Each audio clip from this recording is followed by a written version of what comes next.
generation, age of hysteria. It's going out to idiot America. Welcome to a new kind of tension all across the alien nation.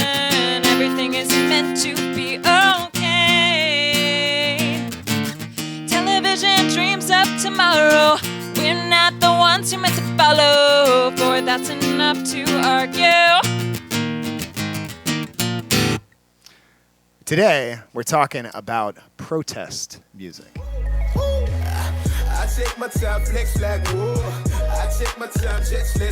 Welcome to Pop Culture Catechism, conversations about music, movies, and the longings of the human heart. Let's get started. Roe versus Wade, supermarket and school shootings, Juneteenth, racism, the legacy of slavery, LGBTQ, Pride Month. It seems like there's a lot going on in the world that is politically charged. And how do we deal with all this? A lot of times it can be easy just to kind of sweep it under the rug, to just kind of ignore it. But for those of us who have found conviction in the gospel of Jesus Christ, there is something that calls us to make a change in the world. There's something that calls us to live his love. And so we can't just ignore these things. We can't just sweep them under the rug. There's a call to justice. And how do we do that when it seems like things are so polarized, when it seems like it's just a shouting match? What are Catholics and other Christians to think of all this? And are there some guiding principles that can help us navigate each of these issues in fidelity to the gospel of Jesus Christ, in fidelity to the teachings of the Catholic Church? So today, we're going to take a journey through some of these issues today with some of the great protest songs of history as our guide. My guests today are Savannah and Ryan Ackerman, who are very involved in the pro-life movement and the consistent life ethic movement. They do a lot of work with Rehumanize International, and so they're going to be with us today. They're and musicians as well. So we're in for a treat today, and we're going to talk through a bunch of different songs from the history of protest songs in America, and we're going to talk about some controversial topics as well. I know during the month of June, we've been hitting some controversial topics. We don't normally talk about politics all that much on this show, but last week we talked about racism on our Beyonce episode with Marcia Elaine McGee and feminism. So if that's not your thing, if politics isn't your thing, don't worry. We don't normally talk about this stuff, but we do talk about it sometimes because it's important. We can't just ignore it. So we're going to talk about it. And if that's bugging you, then don't worry. Next week we'll be back to talking about stuff that's not so politically charged. But if you're here, I hope that you come with an open mind. There might be some things we say or some things we don't say that make you really mad or make you really upset, or you're like, oh, they should have said this, or oh, they shouldn't have said this. And we're here for that conversation. This is Pop Culture Catechism, the gospel according to pop music in movies. And so many of the catechisms, the great teaching tools of the faith down through the millennia, have been dialogues between people. That's how St. Thomas taught this, how St. Augustine taught this, how the Baltimore Catechism taught, is through a dialogue. And so what we try to do on this show is we try to have those hard conversations and try to have them in a way where we see the common humanity of people. We try to see, well, what's good about this point of view? What's good about this point of view? And what does the gospel have to say about it? What does the church, what does the catechism have to say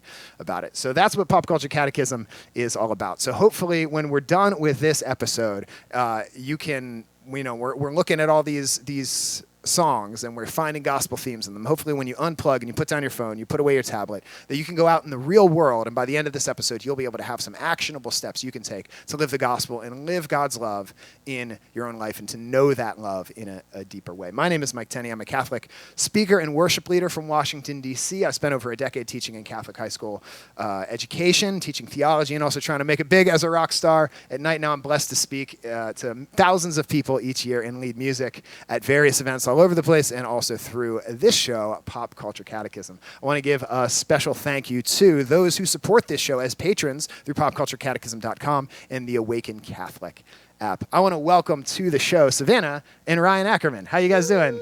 We're doing fantastic. Great. So I know who you guys are. Savannah, I met you when you were like 16. Yes. And we were doing music at a service camp, a youth service camp in the Archdiocese of Washington called Encounter the Gospel of Life. I'm representing the 2015 shirt right here, True Identity, with the fingerprint and the cross on it for those Encounter people who are watching. And, Susanna, who was your youth minister at the time, was like, this girl, Savannah, is awesome. You need to have her in your music ministry site. And you were awesome. awesome. I had you back a few years later as my young adult when you were a college student. In 2015. In 2015. Yes. So this is the shirt where you were my young adult, Yeah, which was awesome. We were driving on a bus all over the place singing for different it people. broke down. Oh, that was the year it broke broke down down. on a blue Pilates bus. That was the song. Man. In DuPont Circle. Yeah, and we sent you guys home on the Metro with Sue. Sure. And then I had to wait around until the tow truck came. And Anyway. I had to lead practice that day. Oh, Yes. you led practice that. That was great. So there you go. Well, anyway, now Savannah is very involved in Rehumanize International, a fully functioning adult. Yeah. No. 2 kids, married. Mother, job, Yeah. living the life. Living the life, yeah. Full-time working mom and activist. Awesome. And so activist. there you go. Yeah, and this show was your idea. You reached out to me and you said, I would love to do an episode on protest music. And I was like, that sounds like a great idea. And so I'm very glad to have you guys here. So tell me a little bit about yourselves. Yeah. So first, I want to say, like, huge pop culture people. And if you're watching this, video, you can see all of the various things behind us.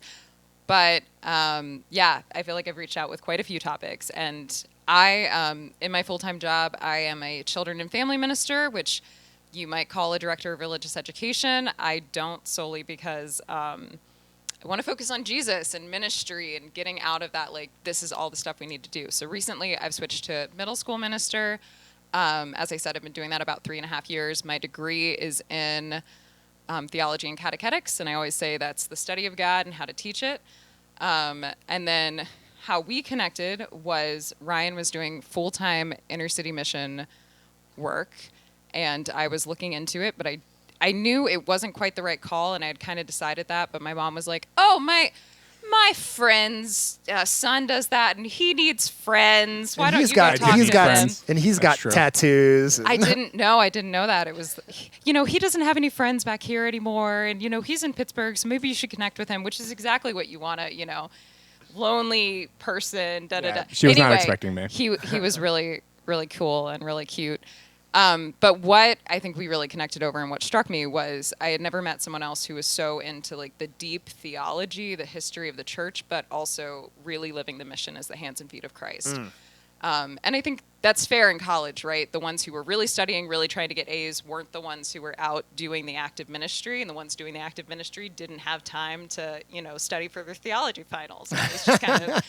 So anyway, I always tell people at Catholic U, I majored in English and theology, or I majored in English and secondary education, but my real major was in campus ministry, because that's what I really spent most of my time on. And you guys went to Franciscan, and then Ryan, you finished up at Mount St. Mary's, right? St. Mary's, so yeah. Shout out to Franciscan, University of Steubenville. Shout out to Mount St. Mary's. Shout out to Vagabond Missions, where you were. Back when it was Dirty Vagabond Missions. Dirty Back when Vagabond. We were real dirty. No, yeah. So yeah, I like you said, I was Franciscan, graduated from Mount St. Mary's. I did parish youth ministry for a few years and decided that I was being called to something more intense. So I did inner city mission work with Vagabond Missions now. And then I'm at the end of that. When I left, I almost immediately met Savannah, and we started dating. We haven't spent really a day apart since, which has been awesome. we have 2 kids. Uh, So right now, what I'm doing mostly is just rocking it as a stay-at-home dad. Stay-at-home dads, It's man. the represent, man. Living the dream. It's living the dream for sure. I do like side stuff, like I sell comics and things like that. But that's me. us. I just wanted to. I pulled this off their wall. This is one of the kids' jackets. It's this is from Rehumanize. Yeah. Rehumanize The patches are, International. yeah. The patches are so. Yeah, the it's- founder of Rehumanize actually sewed that for us. So it says, children are not property. Respect existence or expect resistance. I like that. It's kind of Star Wars font. End police brutality. Pro peace, pro life. I love that. And then a lot of pins on here. Yeah. Votes for women, all Black Lives Matter, seek peace. So you can tell we've probably triggered everyone on both sides of the aisle by this point. If you've listened to this show, you know we don't do partisan. We do Jesus around here. We do the gospel. So expect to come here and have your ideas challenged. I try to invite people on this show that will challenge my ideas. If you listen to a couple of my episodes, especially recent ones, you'll know that I try to pull people from different sides of the spectrum and all over the place, because you don't learn anything from staying in the people that the algorithm suggests to you, right? You don't learn anything from staying in your echo chambers. So today we're here to talk about protest music. So you guys know a lot more about protest songs and protest music in the history of Christianity than I do. So can you introduce us a little bit, because this is probably stuff that the average person and even me don't know a whole lot about. So tell us a little bit about protest No, music. totally. Yeah, protest and art are both central to the Christian life. I think that's, especially art, is something we talk about a lot: truth, goodness, and beauty. And we don't often fully experience art and beauty in the way that kind of we're intended to in the Christian life. Like, yes, beauty and art leads us to God, like beautiful like churches and altars, and but it also needs to give us a better understanding of the good and the bad of the world, and how grace participates in that. One of my favorite authors is Flannery O'Connor. That's what she's all about. Love it. Yeah. She talks about awful people and how God works through those awful people. So like, art really should call us to action. There's a great band that I love called The Hold Steady. There's a band from Chicago, and they have a great line in one of their songs that says, "Words alone never could save us." And then last night she smiled and she cried, I should say, and she told us about Jesus. And in the Western church, we really get caught up in the ideology and the intellectual side of it, which is important, but at the same time, it's not what the Christian faith is. Pope Francis talks a lot about kind of a rising Gnosticism in the church, where we focus way too much on the intellectual and the spiritual works of mercy, which are important, but to the point where we neglect the incarnation. We neglect the corporal works of mercy. Yeah, you can be a peasant in the fields and be just as holy as Thomas Aquinas. Exactly. Right? In fact, I would say probably the peasant in the field is more not Thomas Aquinas. But I'm could not be. gonna touch, But could be. but could be. Like there's like knowledge of theology is not necessary for salvation. Exactly. Yeah, so. Exactly. And sometimes can inhibit. Yeah, when we become too absolutely. obsessed with C.S. it. Lewis talks about that a lot. Yeah. So like art, like I said, art should call us to action. Art, like Christ and like protesting itself, its purpose in a lot of ways is to like comfort the afflicted, but also to afflict the comfortable. Ooh. Yeah, Okay. like tweet that. protesting like against injustice has always been central to the Christian life.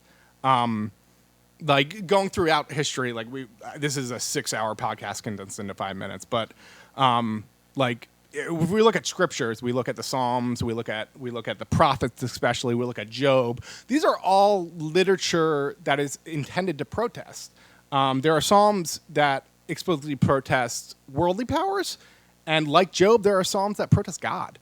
Not in a humble way, but because there is a lack of understanding between our human minds and God's, there's stuff that we don't get, and we have to ask. Yeah. I moving to Jesus, we talk about the Beatitudes a lot, and how that flipped everything, kind of Roman culture on its head. Blessed are the poor. That's crazy. Yeah. But we don't talk a lot about, especially in Luke, after the Beatitudes, there's the woes. Those are part of the same scripture, and they're really, really important. Woe to the rich. Woe to the witch. And Jesus, another big, when in terms of like Jesus uses words, but Jesus also uses actions. When Jesus draws a line in the sand when they're stoning the adulterous woman, that's an act of protest. That's an act of waiting for, it's an action rather than words. Yeah, throughout the scripture, there's these prophetic sign acts. So Exactly. Ezekiel cooks his food over poop as like a sign of the defilement, the moral defilement of the people. People are like, why are you cooking your food over poop? And he's like, well, this you think this is rancid and awful? Look at how you're acting, you know? And so there's the prophet Ahijah tears his cloak into like 12 pieces and gives it to 10 to the northern king and 2 to the southern king to say, you guys are splitting this kingdom apart, just as I've ripped apart this cloak, which is supposed to be united. And Jesus goes into the temple and flips things over, and he's saying, you think this is where God lives? No, this temple that I will destroy and build up in 3 days of my body, that's where God lives. You think Caesar is the son of God? No, I am the son of God. So there's these prophetic protest sign acts throughout the scriptures in the Old Testament, and that Jesus is picking up on, that the prophets did, and he's doing them in the New Testament. And then you see Paul doing them throughout the Acts of the Apostles, where they're going into these places of power and proclaiming this message and saying, no, we won't stand down. So and even Mary in the Magnificat saying, the Lord casts down the mighty from their thrones and lifts up the lowly. So there's definitely, the gospel is not just about our personal sins, but about transforming the world, this kingdom of God that God talks about, that Jesus talks about. More than anything else, Jesus' message, if you had to sum up Jesus' message in the gospel to one phrase, it's the kingdom of God. He says it more than anything else. And it's not just about some place you go when you die. It's that too, but it's also about transforming this world. What does Jesus say in the Our Father? He says, "Thy will be done on earth as it is in heaven." It isn't hang out here until you get to go to heaven. It is we should be trying to live heavenly lives here already in the here and now, and we're supposed to live in that tension. So, yeah, sorry. No, definitely. No, thank you. No, and that segues perfectly into, like, after Paul and the Acts of the Apostles, we often talk about Christians being a persecuted minority in the early church, but it really wasn't until the 300s, 400s that they started being used as, like, political scapegoats. Early on, when Christians were being persecuted, is because they were making a political and spiritual statement that they refused to sacrifice to the Roman gods, which in views of the Romans wasn't a religious or spiritual statement. It was a political disobedience. And so that's why they got killed. And Christian art from the very beginning was present in the culture, not just sermons and stuff that protested Roman and heretical kind of belief systems, but also graffiti. Christian graffiti was huge, and a lot of times it was secret and people didn't know. So, like, yeah, you'd find a Nichthus, a Jesus fish around, and you knew what that statement meant. You knew that there was community there. Religious art in general has always been used to protest. If we look at, like, the Renaissance, Michelangelo, in general, whenever you see a painting with people, especially from the Renaissance, those are all real people. Yeah. And every choice that they made about who those people are is a political statement. This person is a good person, so he's St. Peter. This person's a bad person, so he's Judas. They were politicians. They were bishops sometimes. Look at Dante's Inferno. He calls out a lot of bishops and popes alive in his time and just says they're in hell, like in a way in protest. One of my heroes in church history is Erasmus of Rotterdam. Who he had a lot of dialogues with, like, Martin Luther, and he has this whole thing against the Pope Julius II where he just, like, totally lambasted him, and he didn't even admit that he wrote it until, like, we found out after he died. But so protest art is huge. Even the idea of the cross, like the cross is an instrument of torture. It would be like somebody wearing a noose around their neck today, or somebody putting a noose, like, on a wall. It's meant to be provocative and say, hey, Romans, this sign of oppression, which is meant to terrorize, is now we're taking it as a sign of our salvation, and Christ has conquered it. And now this is the sign, this is the banner under which we march, that, like, you can't conquer us with this state violence, right? Yeah. So, yeah, I think Jesus and the gospel are a lot more punk rock than people realize a lot of times. I would agree with that. So something that I want to read from the Catechism, and then I promise we're going to actually get to some protest songs. Yeah. So we're talking about a lot of political stuff, and the church teaching does not fit cleanly into right or left here. I want to read a couple things from the Catechism. This is 1930. One of the things that the church says is that respect for the human person entails respect for the rights that flow from his dignity as a creature, his or her. It tends to use man to mean mankind. These rights are prior to society and must be recognized by it. They are the basis of the moral legitimacy of every authority. By flouting them or refusing to recognize them in its positive legislation, a society undermines its own moral legitimacy if it does not respect them. Authority can rely only on force or violence to obtain obedience from its subjects. It is the church's role to remind men of the goodwill of these rights and to distinguish them from unwarranted or false claims. So basically what the church is saying is that it's a response. These rights exist because God gave them to us. They're part of the natural law. But societies and cultures should have positive legislation, meaning they should have laws that protect these rights in an active way. So I think sometimes when we're talking about things like abortion and people say, like, oh, well, I wouldn't choose abortion for myself, but I'm pro-choice, I would allow other people to. Yeah.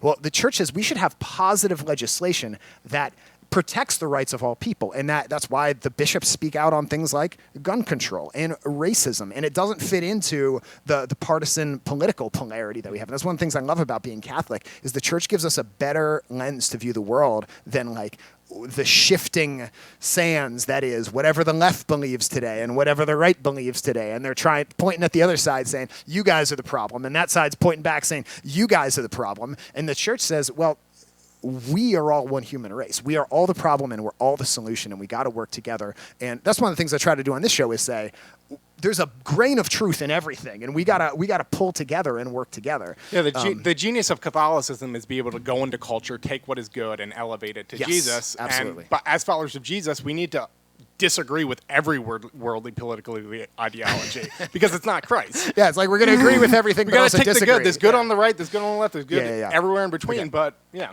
All right. So, anything else before we get into like some? I think we've talked about like how protest art fits within the Christian tradition. Is there anything else you want to hit before we actually talk about some songs? I think we Savannah has a lot to say. No. Well, can you tell us just a little bit about Rehumanize and what and our work specifically? Yeah. So, Rehumanize International is a nonpartisan, non-sectarian, secular organization that advocates, educates, and encourages discourse around acts of legal violence. Specifically, we adhere to something called the consistent life ethic, which is respecting life and saying that no violence should be committed against, any form of anyone who's alive, from conception to natural death. So those legal forms of violence that we typically, advocate against, again, educate against, and specifically for Ryan and I bring into our own community, and I'll speak about that in a second.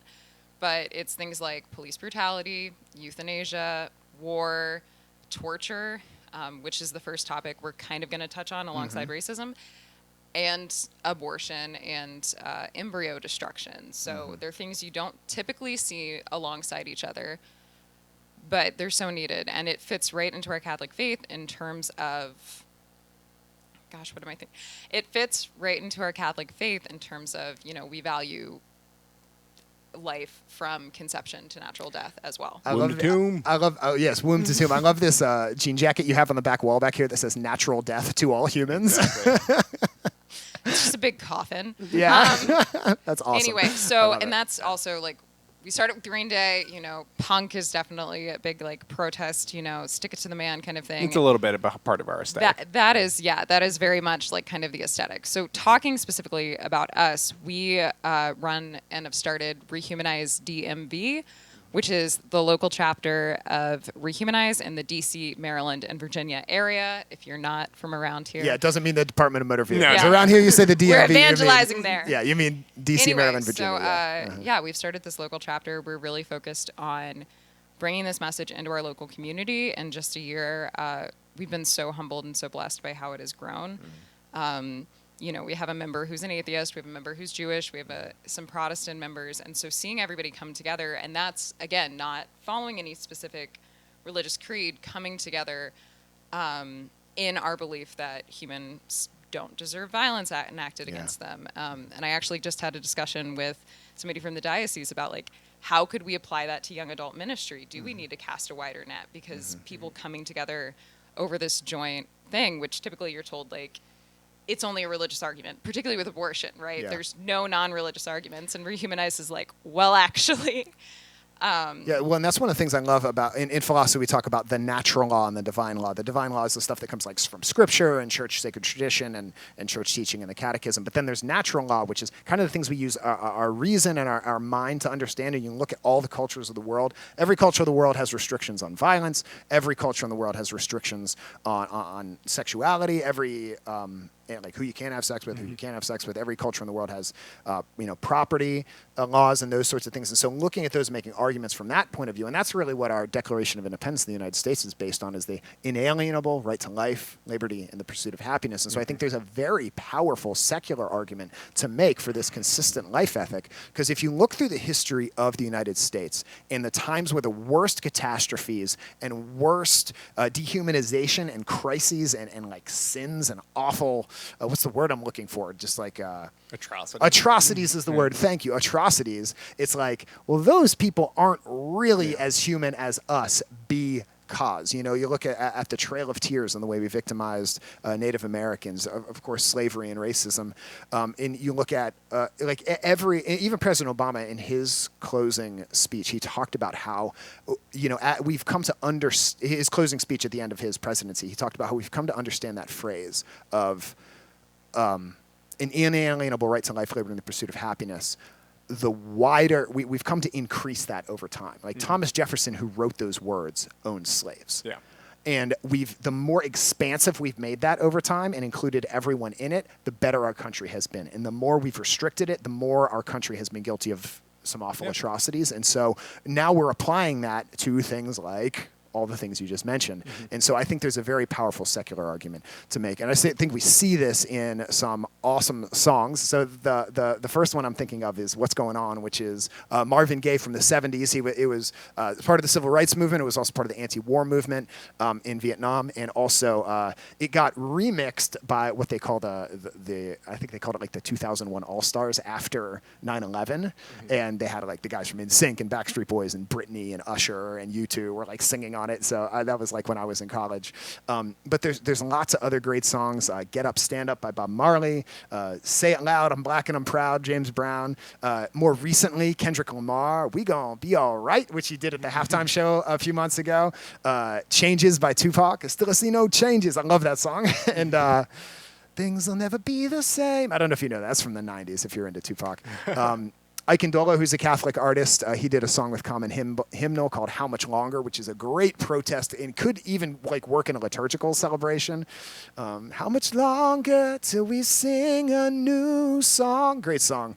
Dave Matthews Band, who was a big influence on me and my guitar playing, Don't Drink the Water. It's all about the subjugation of Native American peoples. Sublime had this song called April 29, 1992 about police brutality. And I was in the streets. Where were you? Where were you? Yeah, it's a great song.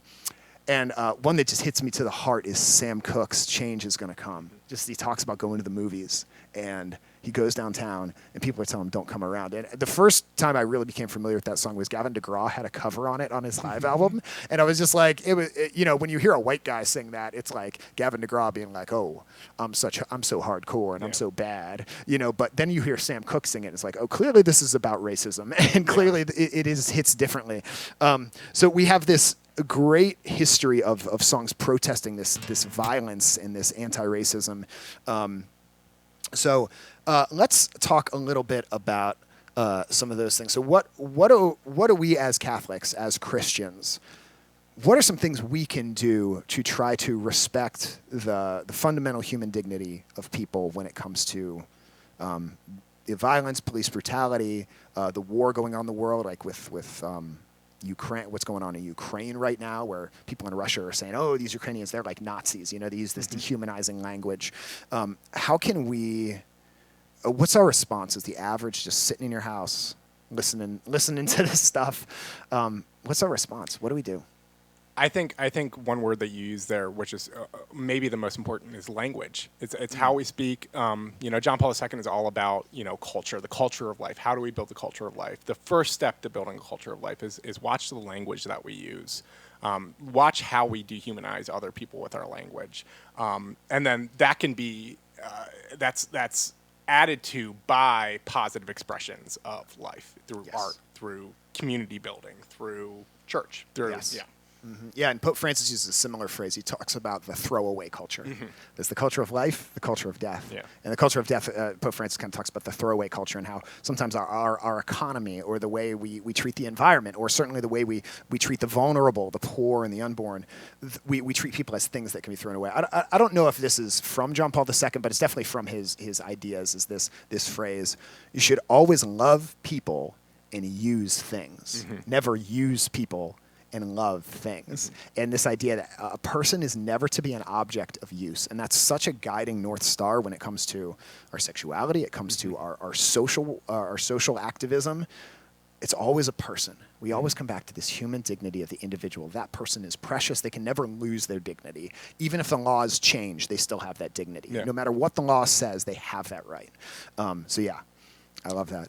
And speaking specifically about like what you can do right in your daily life, and that's always what I say, and especially again within our chapter, we have parents, we have full-time working people, we have people who are single and have very flexible schedules and can just show up at protest or whatever.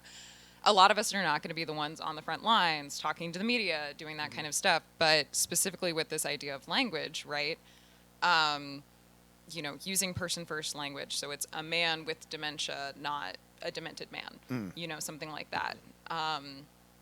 And learning, I think, more from especially minorities. There's a lot of talking over that happens, and specifically with the abortion debate, the disability community. has come out and said like they don't like how they're used as a pawn. And Pro-Life, Pro-Black, who it's an organization, it just recently launched, but like, they'll talk about that the only time that they heard like black women speaking at conferences or whatever, it was like somebody who had converted, from the abortion industry, or like otherwise, like basically a woman that had been like quote unquote saved. It was never like kind of a big activist. So again, looking at like really elevating and listening to those voices and letting them speak for themselves. Yeah, especially when we're talking about protest music and protest art. Protest music, especially, it almost always rises from communities that are being oppressed in some way or marginalized in some way. I think Marvin Gaye is such a great way to start because it speaks to the history of protest music in America, which really started with slave spirituals, which really started with, these people got their language taken away from them and they weren't obviously allowed to protest in any way, but they could sing scripture. They could sing religious songs. And so they used that language. They used the language of the Israelites who were enslaved in Egypt to express and to build community and keep their soul safe while they're being oppressed. I love that. One of the last speeches of Dr. Martin Luther King Jr., he's talking about how he's been getting all these death threats, and he knows his life might be about to end like any moment. And he uses the example, he compares himself to Moses, how Moses didn't make it to the promised land, but he got to see it. And he said, I might not make it there with you. I might not make it, but I know that we as a people will get to the promised land. And it like every time I read that, there's actually audio recordings, you can hear him giving that speech, and it just like hits me right in the heart. And not that we don't have a long way to go in our culture when it comes to racism, but he launched, like he really changed things, and there's like, we've gotten to realize some aspects of that dream, and we still got a ways to go. But I think I love that, how we use the language from the Old Testament. I'm not always good about, you were talking about language and person-first language. I'm famously on this podcast not that good at it. Several of my guests have like corrected me on it, and I thank them for that, because I'm not always that good about using person-first language. So, but I think it is important the way that we speak. Because we don't want to use dehumanizing language, because that's so often the way that we as humans are able to kind of gaslight the situation and cover over what's really going on. Oh, those people in Ukraine, they're not really people, they're just Nazis, right? Those people in I don't know if you ever read Left to Tell about the Rwandan genocide. Yeah. It's like, oh, that tribe isn't people; they're cockroaches. Mm-hmm. There's always a dehumanization. The way Hitler talked about the Jews, like he definitely used dehumanizing language. Oftentimes, a fetus is called like a clump of cells, or just like reproductive choice, or things like that. And so I think it's really important that we pay attention to the language that we use when describing a person, and that's something that we can use in our everyday is making sure that we're recognizing the dignity of the human being. So to kind of flow into our next topic, right, because we got a couple to power through that I think are really important. But, one of my friends was a nanny, and she was listening to this debate from, the kids. And it was, I have a little sister versus I'm going to have a little sister. My mom has a baby. And she said it was so innocent, like watching these little kindergartners like have this debate and realizing, there it is. Like, and so that's always what I say to parents, because again, I work with like K through 5 typically, is you don't have to say the word abortion, and anytime in a ministry setting you bring up respect to life, it's really sad, but I've talked to other ministers, we get emails about how dare you mention abortion. It's like, we didn't say the word. Like, but anytime you're mentioning this, it brings up such a visceral response. But that's always what I say, is just talking about, she is a mom. Because I've even had a seminarian saying that to me when I was pregnant, like, oh, you're going to be a mom. And it's like, that language is so important because it is the humanization. Yes. I think it's also really important to make, because we're throwing a lot at you, but like, be charitable with yourself. Like, like you say, like you mess up. I mess up all the time. Last week on the episode, we were talking about racism, and I kept referring to black people as blacks. and Marcia, called me out in like a very gentle way. But was like, I didn't notice I was doing. I didn't mean to do that. There's Like if so you'd many- asked me about it, but like I think it's good for us to not that you have to be like super hard on yourself, but I think it is important that we recognize the language we use. No, and So, there's like it's so permeated in our culture, like so, like just things you didn't know, like gypped. Gypped is a really bad slur against Romani people. I had no idea. Yeah, and exactly. There's so many 'Cause of things like gypsies. that. Because of gypsies. Oh yeah, my gosh, I you, didn't even realize you, that, yeah. Yeah. Okay. So again, listening to these groups, learning Learning and- yeah. what, how I got involved in all of this and like kind of pulled back to the pro-life movement, because the traditional pro-life movement had really turned me off, was through racial justice. That's how Mike and I kind of reconnected, was how as white people do we do this? But from the Christian perspective, right, we are always on our path to sainthood. We don't like reach a point of holiness and we're like, all right, I'm good for my life. We take side steps, we take back steps, and in the same way, in anti-racism work, again, you're never going to reach a level where it's like, all right, I'm good. And in the same way with any of this, you are constantly kind of learning more, working with more, and again, transitioning into abortion now. When Ryan and I started the chapter, we had talked to both Amy and Herb, who With founder and now the president of Rehumanize. executive directors, but yes. Executive director. So with both Amy and Herb, we had discussed like, hey, neither one of us really feel qualified or called to speak specifically on abortion. Like we have these other topics. And they were like, that's fine. Like have somebody lead that committee, but realize that that's primarily kind of what you're going to work in. Because the pro-life people are the ones that are kind of more willing to work with us. And then like the first talk we gave, I was like, Ryan, you got to help me because I don't know the stuff about war or torture or how to talk about that at all. And again, it's just you're constantly moving towards heaven. But I think it's important, like you said, we kind of got into it from the racism angle and the hospitality and all that. But the more you get into these death penalty and all the topics against that have to deal with issues of life, you do realize how central abortion is. Yeah. And that's something that really can't be ignored. So something that I often notice in Catholic discussions and maybe broader Christian discussions as well is sometimes the mistake that consistent life ethic people, and sometimes called the seamless garment, sometimes make. Not anymore. Not anymore. Yeah. So I think Rehumanize does this well, but sometimes the criticism is, and maybe this is not a valid criticism. It is a valid criticism. But that it just kind of is like, well, there's all these life issues, so abortion is just one of many issues. And then on the other side, I think the mistake is that kind of the more conservative right-wing Christians make is that like abortion is the issue. It's the only issue. And we can't deal with any of the other issues. And those are until we just deal a with abortion. distraction, and they just detract from the message. And I think what the Catholic Church generally does pretty well, and I think what we're trying to do and what Rehumanize does well, is we say like, if we are focusing on a consistent life ethic and raising the respect of human life across the board and a culture of life, and reject this culture of death, throwaway culture, all of these issues are going to reinforce each other. And so, yes, we work against police brutality. Yes, we work against unjust war. Yes, we work against the death penalty.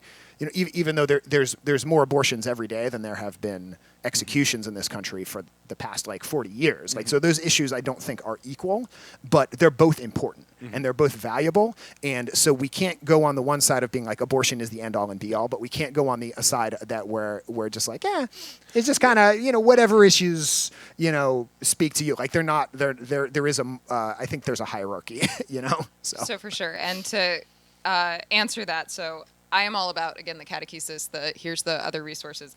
Consistently Opposing Killing, which, its subtitle is From Abortion to Assisted Suicide, the Death Penalty and War, edited by Rachel McNamara and Stephen Zunes. So it's a book. Yeah, it's a book.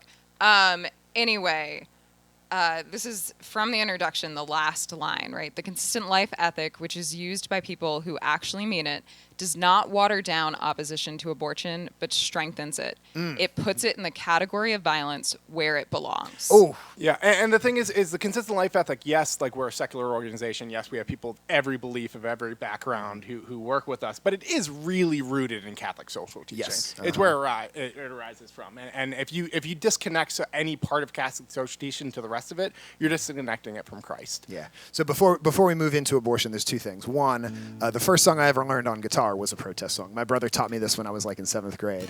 It's the OG of protest music, Bob Dylan. Woo. How many roads must a man walk down before you can call him a man? And there's this great line of and how many years must the cannonballs fly before they are finally banned? So I really recommend listening. All the lyrics of the song, totally consistent life ethic. And the chorus is, the answer, my friend, is blowing in the wind. The answer is blowing in the wind. So, which I think is Bob Dylan. Yeah. It was clearly a Christian. That's a clear Holy Spirit reference. Mm-hmm. The answer is blowing in the wind. Like there's something in the life, living in the life of the Spirit that helps us respond to this. And he wasn't a Christian at the time when he wrote that. Oh, that's interesting. But that ideology brought him to Christianity. Huh, that's really interesting. Yeah. Well, and I don't know if we'll have time to get to it, but one of the things we wanted to talk about was Johnny Cash and his activism, particularly for prisoners and prisoners' rights and against the death penalty. But one of the songs he has is called "The Man in Black," and it's this whole thing about, he was asked, "Why do you always wear black?" And he said, "Because until there's more brightness in the world, like I'm wearing black as a protest." Ooh. And in the song "The Man in Black" that he has, I think that's what it's called, he talks about like how these people who haven't really gotten to experience God's mercy and God's love. Mm-hmm. So it's explicit right there, but also talking about, and again, I don't know if we'll have time to get to all these topics, sadly. Look into the consistent life ethic. Ryan and I are going to try and put more stuff together on Catholic thought and all of this and how to talk about it. But trying to... Johnny Cash. Can I talk about Johnny Cash for a second? Yeah, so one of the things I love about him is he, one of his famous performances is live from Folsom Prison, where he went and performed for inmates, and he has tons of songs. There's a song, "I Hung My Head," that you guys put me onto. I didn't know about that, and I think it's a Sting. It's a Sting song originally. Sting wrote it, and then he covered it. He has an album of covers where he talks about issues that are important. The most famous one is the 9 Inch Nails cover of Hurt. But this one's also good, and he just talks about a man who killed somebody kind of on a whim, didn't really think it through, and now he is on death row, and he's so sorry for it. And, once you look into the death penalty and how, really rich people don't get executed. It's generally only poor people who can't afford good lawyers. It's mostly people of color, especially if it's a black person that kills a white person. Like their statistics of getting the death penalty are way higher than if a white person kills a black person, or if it's a white killing a white, or a white person killing a white person, or a black person killing a black person. So it's implemented badly in I would say racist ways and ways that are marginalize the poor, and that's why I think our church, the church teaching has developed. We talk about development in church teaching. It can't like flip flop, but it can grow like a tree and develop and blossom and bloom. There was all through Scripture there are restrictions on capital punishment, and then through the history of the church, as we've gotten. As we've gone through time, John Paul II famously came down very hard on the death penalty and said in the modern world, we really don't need it. And Pope Francis has made that even stronger, even putting in the catechism that it should be inadmissible in the modern world. And so just the, that's one of the things that I love about the Catholic Church is its consistent life ethic, its social teaching, which guides us between these shifting sands of the American political polarity. So. Yeah, and I really want to enforce that the teaching of the death penalty in the church hasn't changed. Nothing in church teaching has changed. But like you said, the people and the state have a right to defend themselves insofar as it is enacted in every single country in the world in the modern age. It is not done that way. And it is contrary to church teaching. Yeah. So it's not saying that the church is, and the death penalty in all circumstances is necessarily wrong, but the death penalty in all circumstances in the modern world. Yeah, C.S. Lewis, who is not Catholic, but he says, like we used to think it was okay to burn witches. It's like what's changed is not that now we think it's bad to burn witches. What's changed is that we no longer believe in witches, right? Like witches with supernatural power, like there's people who practice like witchcraft and Wiccanism and that sort of thing. But we don't, but if there was an actual person with supernatural powers that could like, curse you and throw fireballs and like, make a cauldron that would turn you into a gremlin, like, and the cops couldn't stop them, like, we would probably be okay with capital punishment because there's no other way to protect people from that. But in the modern world, we do have other ways to protect people. So and also looking at it as a form of torture, right? right. Johnny Cash does have the song that he's performing in the prison. It's called 25 Minutes. 25 right? minutes to go. Yeah, so it's this whole thing about like, all right, got 25, got 20, got 10, got 5. Until and as the you're end. marching towards your life. You know, recently I've been listening to a true crime podcast that basically used the death penalty and used it in really kind of sketchy ways. Like they wrote the kid's birthday down wrong, so he was really 17, but 18 in the state of Maryland at the time, you could get the death penalty. So they told him, like, if you don't confess to this, you're going to get the death penalty, even though legally he couldn't, you know, like that kind of thing. It is this form of torture.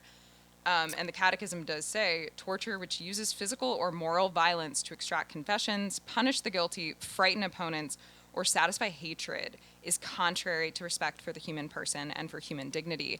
And I think that's so important as Catholics to remember that nothing we can do, you know, obviously we have reconciliation, we need to ask for mercy, we need to go back into the arms of Jesus and receive that hug, right? A hug is a two-person thing. It's always what I say to my first reconciliation students. That's cool. I like that. Yeah, right? Jesus' arms on the cross, open for a big hug. This is, you know, it's not about shame. It truly is about coming back to Christ.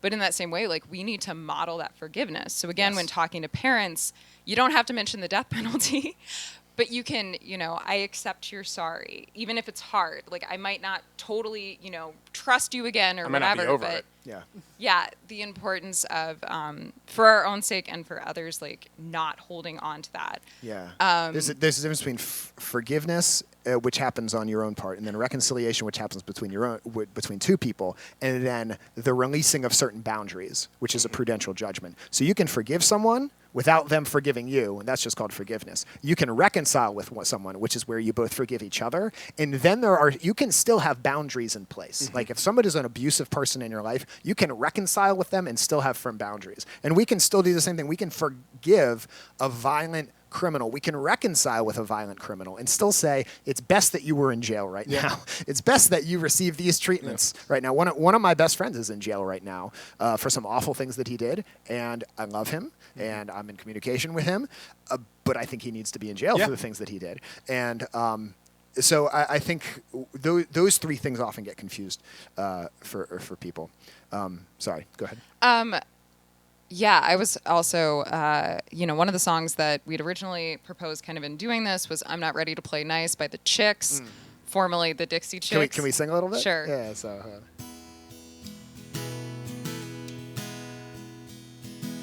I'm not ready to play nice. I'm not ready to back down. I'm mad as hell and I don't have to go round and round and round. It's too late to make it right. I probably wouldn't if I could, 'cause I'm mad as hell. Can't bring myself to do what it is you think I should. You know, a song that makes me think of is... people killing, people dying, hear them hurt and hear them crying. Will you practice what you preach?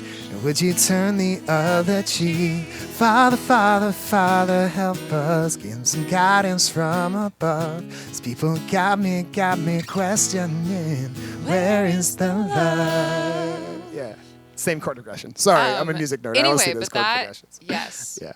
Lots of good protest stuff in that song. Yeah, so early good. 2000s. But you know, the Dixie Chicks song starts out saying like, "Forgive sounds good, but forget, I don't think I could." And that's the whole. And like, when I was first looking into protest music, and because I am a musician, and one of our other team leaders and I, who again is an atheist, interesting to come together, but have been writing kind of human rights songs. And so looking at the history of protest music, and this song came on, which I had never heard before, because growing up, the Dixie Chicks said something mean about the president, and they are bad people. And I had never actually looked into it, so it's only recently that I've kind of had to turn a lot of my views on their head in, looking at what actually happened. And again, some of this like violence, recutive, like they hurt us, we gotta hurt them, that was happening in the early 2000s. But specifically with the song, actually, it really was hitting me on the topic of abortion with this like, you want me to play nice. And I've gotten it from both sides. Like I've gotten from pro-life leaders, you need to tone it down and you can't say stuff that's going to piss off our donors and blah, blah, blah. I'm not saying from rehumanize. Like it's a constant thing. And there's tact and there's the need for conversation, but context, all of the things. But I think really looking at that, like I am mad and I should be mad and this is horrific. And there's a time and a place and a way to do that, obviously, but like we can't back down. There is no middle ground on human rights. There is no middle ground on human dignity. There is no like, well, you know, I saw an article about like abortion and something about like, well, for Catholics, we really just need to kind of meet in the middle. And it's like, no. There's no middle to this. So one of the things I love about Jesus is like sometimes he just lays down the law and he's like, you're a brood of vipers. Yeah.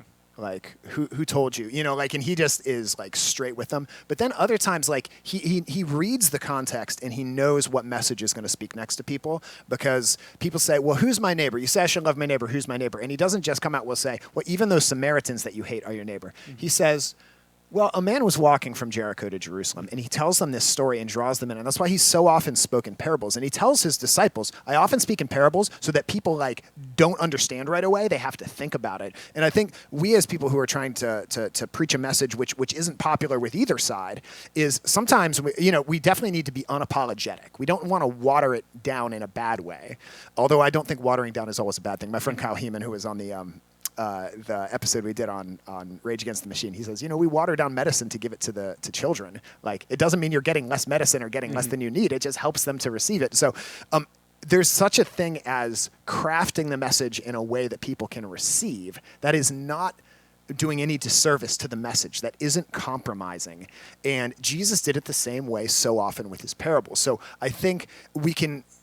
there's a time where we're not ready to make nice, but there's also, again, it's a prudential judgment. You got to use you got to be smart about it. There's also a time where it's like, how best can I speak to people in a way that they're going to be able to hear? Because so many people are like, well, I'm not compromising, and you're just a jerk then, and nobody's going to listen to you. So I think there's a real attention to maintain. And maybe it's an internal, like realizing, there's a tension between the truth and how to communicate it. Yes, and exactly. And it's really important to figure out how to do that. All right. So moving kind of into future steps, right? Into your actions, into, again, all of the different ways that we're all going to live this out. And we've kind of talked about how to have conversations in your daily life. I think educating yourself, sitting down with the Bible, sitting down with the catechism, thou shalt not kill. I don't know if you know the 10 Commandments laid out in the Bible. That's where all this respect life stuff comes in. It talks about euthanasia and the death penalty and war and how we're meant to be, peace. Like, we worship the Prince of Peace and what that means, how to be peacemakers, and how that fits in kind of to our society. So it's something you should take to prayer. Yeah. I also want to say a lot of this stuff brings up wounds and hurts, and it's something we are wrestling with. Maybe it's something you wrestle with to the point you break your hip, if you don't know that Bible story. Jacob. Yeah. Angel broke his hip when he was wrestling. That's how we get the name wrestling Israel. with God. Yeah, Israel means wrestling with God. Sorry, go ahead. And that's okay. Like, in your heart, like I say, bring it to Christ. Bring it, bring it to Christ. Invite him into that. And it's going to be a slow transformation with any of this. Again, we're on our path to sainthood. What I was going to say, when we talk about like unjust war, and we talk about, our Pope's had some strong things to say about, like, especially the Iraq War, to some extent the Afghanistan War. But and we talked about Marvin Gaye and his protesting against the Vietnam War. Like, I'm the son of a Vietnam veteran, and who fought and killed in Vietnam. And he's my dad. I love him with all my heart. We've talked about it a lot, and he's proud of a lot of things he did there, and I think he sees some of the problems there too. But I have friends who have had abortions, whose girlfriends have had abortions. People I know that listen to this podcast have reached out to me and talked about how they've abortion is part of their experience. Like I said, I have a friend who's in jail. And so when we talk about stuff and we get passionate about it, and when we say we're not ready to make nice, like, I want to go back to what we were talking about at the beginning. Like, fundamental is God's mercy. Fundamental is God's mercy and love and compassion. Even if you've killed someone, if you've had an abortion, you've had several abortions. If you've, been a cop and you've been brutal with somebody, if you've fought in an unjust war and you've killed someone, like, it's mercy. That's the first thing. Before we get to any of this other stuff, God's mercy and love for you. Like, none of that erases any of your dignity. None of that erases any of God's love for you. There's nothing you can do that will make him love you any less. Yeah. And specifically, right, we're looking at the potential of Roe v. Wade going. Yeah, like maybe the day this episode comes out, it might be overturned. What a life. It's been really interesting kind of becoming a leader in the anti-abortion movement as this is all going on. For the record, it's a very interesting place that God has put me. Us, really, because I couldn't do it without Ryan. Especially being willing to watch our kids while I go and do all this stuff. But so speaking on the mercy, right? Amy Murphy, who started Rehumanize along with Catherine Glenn Foster, who is in charge of Americans United for Life. They did a white paper on restorative justice after What's a Roe. white paper? I don't It's exactly. like a manifesto of some sort. Sure. Cool. So it's on the Rehumanize website. You can see it under, I think it's publications. But that's been Amy's real thing recently is like take this to your legislators, talk about like how we do restorative justice, not like this vengeful justice, which a lot of times you see in our prison system. By the way, also, I'm a big advocate for prisoners' rights right now, specifically like moms and pregnant people in. So I'll give you two, right? There's the restorative justice stuff on the Rehumanize website. And then me personally, I've been doing this thing called supporting marginalized mothers, whether or not Roe goes. So we're going to continue to do that kind of work. And again, that's local community building. You know, does your church have a meal train for new moms? Can your book club, you know, when a woman gets out of prison or something and is struggling with that, can you invite her into that community? Our church through the Gabriel Project has like angel families where it's like when a woman comes to the Gabriel Project and says, I'm thinking about having an abortion, and they're like, well, what if we hooked you up with two families who would help you out whenever you needed it to drive you to doctor's appointments and help you. And like, so that's one of the things that happens at my church and so forth. Gabriel Project or Gabriel Network? Gabriel Network. Yeah, it's Gabriel Network is the one. Rachel Project Rachel is Project There's Rachel, also a Gabriel Project. It's confusing. Okay. Project Rachel is post-abortive counseling, which again, it's a hard, brutal wound on everybody. And our church, again, in the catechism, it reiterates that. But I do a number of worship events for Project Rachel. It's a beautiful ministry for people, for men and women who have abortion. But yeah, Gabriel Network. Yeah. I don't know if it's. I know it's in our area, but it does. Maryland, it works with. It works with communities, churches, to set up sustainable communities. You know, that's housing, not political. That's not welfare, and that's what I always say. Human rights, nonpartisan. The way we respond might be partisan. Like maybe you want it to be government mandates, but the reality is in our jobs, in our families, in our communities, again, maybe even in your book club, maybe you don't belong to a church. How can we be doing that? Like how can we be encouraging that? And all in our different ways, but particularly in church communities, right? So they invite women in to be supported spiritually, emotionally, and physically, right? Which it's all important. It's all encompassing. So don't get discouraged is my big point, right? Always be centered on the human person, because when it gets into the statistics, I think we lose a lot of it and we can get very discouraged. So, yeah. Are we ready to talk about some abortion songs? Well, Talk about some abortion song. We're at 56 minutes. Yeah, we're good. We're got good. We're good. We'll be all right. So okay. So Mike, I'll let you lead then, because I've been trying to. Yeah. So you're doing great. Thank you. I love your guys' perspective and your heart. I can tell you have a real heart for people. Episode. I think that's a great idea, Savannah. We're going to chop the episode here and release the rest of it as part 2 in a few days. So hopefully you enjoyed this episode. Hopefully, I know we talked about a lot of controversial things and threw a lot of things at you, but hopefully it has been helpful for you. If you have found this helpful, then the best way you can support this show is by sharing it with someone. Send it to somebody, send them a link, post it on your social stories and say, hey, I think you guys should listen to this. That's the best way to help the show. The other way you can help the show, if you really want to help us out, is go to popculturecatechism.com and become a patron. You can make make a monthly payment, donation, call it what you want, something that fits in with your budget, fits in with your tithe. There's 6 tiers that have perks for all of them. And with that, you get exclusive content. There's exclusive content for every episode. Specifically for the protest song episode, I'm going to talk about the Macklemore song, Same Love, and Catholic teaching on homosexuality and that sort of thing, and how that song matches up, how Catholic teaching agrees with it and how it doesn't agree with it. So if that's something you're interested in, definitely go to popculturecatechism.com and become a patron. Also, all the talks I give in my speaking ministry are in there as well. I have a brand new one in there about Jesus and the prophets in the Old Testament, how Jesus fits in with that.